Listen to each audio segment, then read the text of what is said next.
برداشت کرنا سیکھو گے. یاد رکھو میرے بچوں، اگر آپ صبر سیکھ گئے تو کوئی آپ کو پکڑ نہیں سکے. یہ جو ریسنگ گاڑیاں ہوتی ہیں نا، فراری اور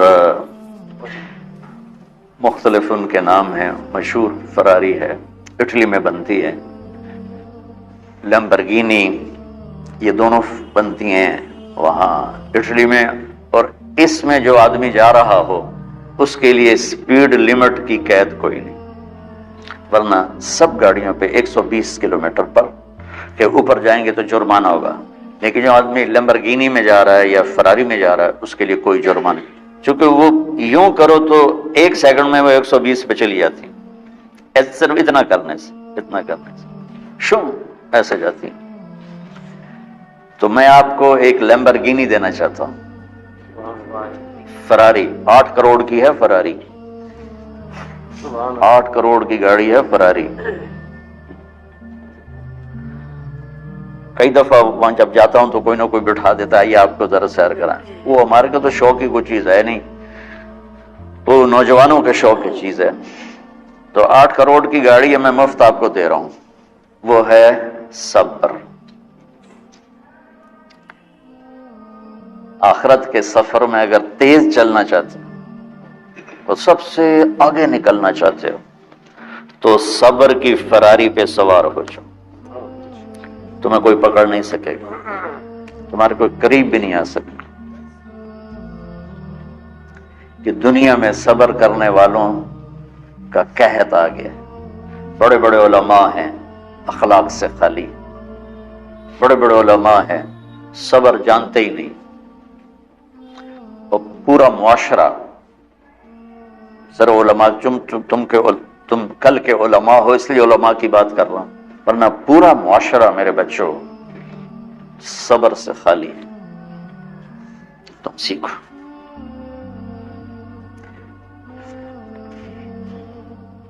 دیکھو میری ایک بات سنو، علم کی کمی ہو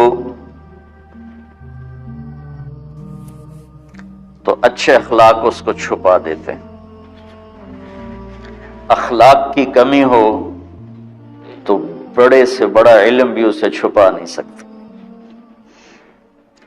سارے عیب ہوں پر اخلاق اچھے ہوں تو اخلاق وہ چادر ہے جس میں سارے عیب چھپ جائیں گے.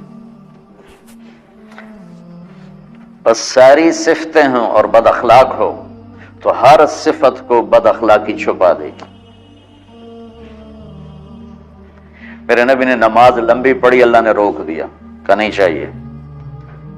ما انزلنا علیک القرآن لتشقی، مختصر نماز پڑھیں، درمیانی نماز پڑھیں.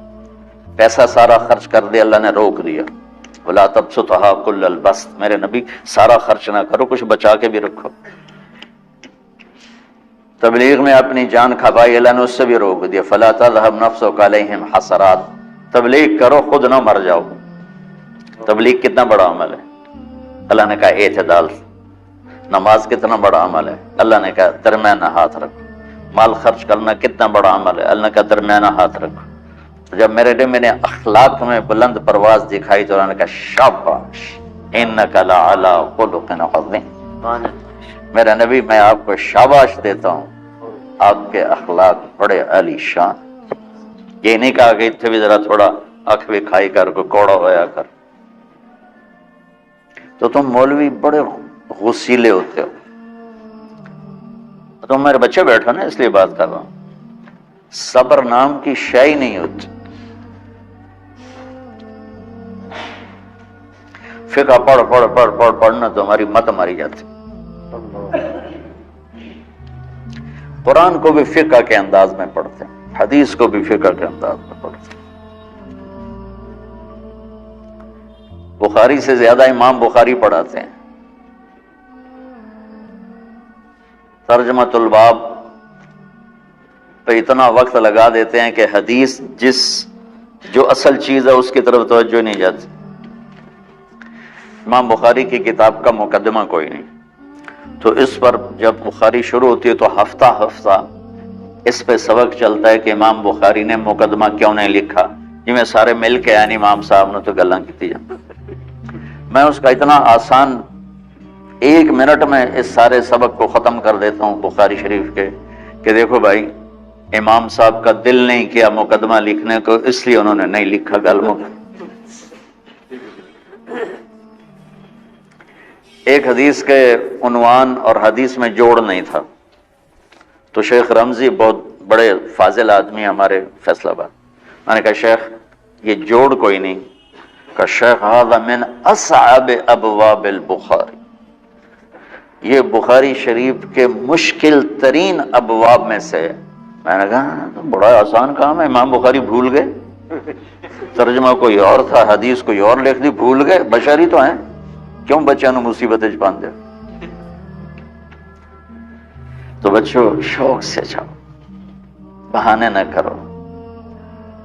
ہماری طرح تھوک ڈال کے پیٹ میں درد، وہ شامہ پہ جان گیا پھر توڑیاں.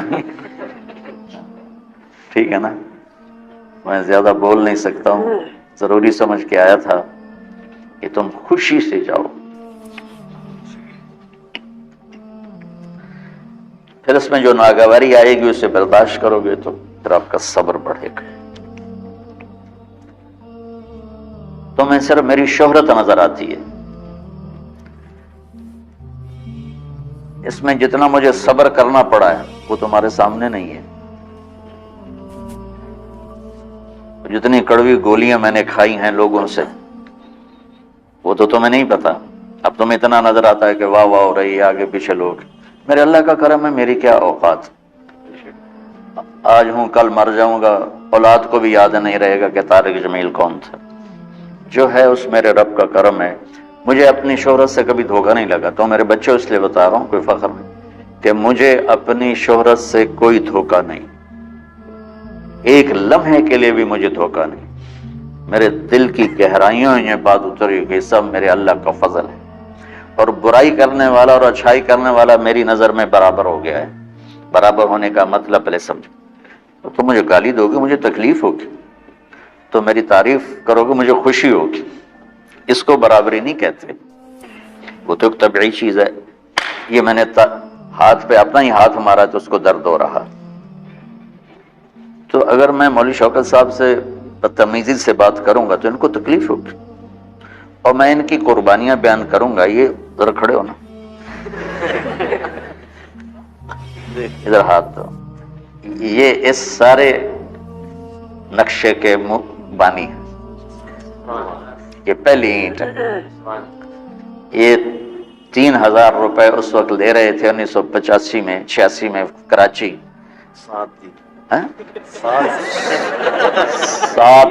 7,000 ان کی تنخواہ تھی، اور میں نے ان کو تلمبے میں بلایا 900 روپے مہینے پر.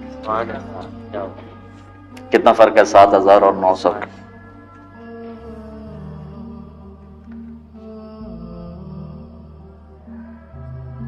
لوگ میری تعریف کرتے ہیں، میں اللہ کا شکر ادا کرتا ہوں، اور اس پہ میں تکبر میں نہیں آتا. یہ ہے مدح اور ذم برابر ہو جائے، یعنی تعریف کرنا اور برائی کرنا برابر ہو جانے کا مطلب یہ نہیں ہے کہ برائی سن کے اثر نہیں ہوتا اور تعریف سن کے اثر نہیں ہوتا. نہیں، برابر ہونے کا مطلب بتا رہا ہوں. اس کی توفیق، تائید، رحمت اپنی اولاد کو بتا رہا ہوں. کوئی میری تعریف کرتا ہے میں اللہ کا شکر ادا کرتا ہوں اور اپنے آپ کو بھولتا نہیں. کوئی میری برائی کرتا ہے تو میرے دل میں اس کے لیے کوئی منفی جذبہ نہیں پیدا ہوتا. یہ ہے اچھائی برائی کو برابر کر دینا. کہ میرے اوپر مختلف الزام لگتے ہیں تو میں ان کو پی جاتا ہوں، اور اس طرح کا معاملہ کرنے والوں سے اپنے دل کو بالکل صاف رکھتا ہوں، بالکل صاف. اور میرا ان سے معاملہ اسی طرح ہوتا ہے جیسے آؤ جی، اپنی وجہ سے کبھی کسی سے قطع تعلق نہیں کرتا. تو بچوں، صبر بہت بڑی دولت. یہ تمہاری تبلیغی زندگی میں بھی کام آئے گی، علمی زندگی میں بھی کام آئے گا. جب تم گھر والے بنو گے، شادیاں ہوں گی، اس وقت یہ کام آئے گا. ٹھیک ہے، اب بہانہ تو نہیں کرو گے نا، خوشی سے جاؤ گے نا؟ چلو، السلام علیکم۔